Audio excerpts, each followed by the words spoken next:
Ahoj, ja som Peťo.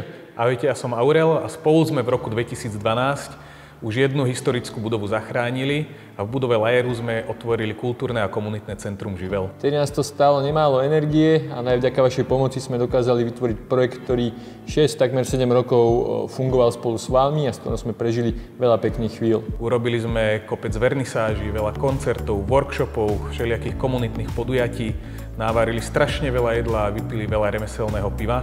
Ale postupne sme v tomto priestore boli obmedzení, až sme ho nakoniec minulý rok museli opustiť a zatvoriť. Živel sme síce zavreli, ale prišla otázka, čo ďalej, pretože tento priestor veľmi prirastol k srdcu nielen nám, ale aj celým Piešťanom. A vtedy sa stal taký malý zázrak a dostali sme možnosť prenajať si historickú budovu Kursalónu. Sťahujeme sa do ďalšej historickej budovy, vyše storočnej, a trošku sme vedeli, čo môžeme očakávať. Realita nás nakoniec aj tak trošku prekvapila.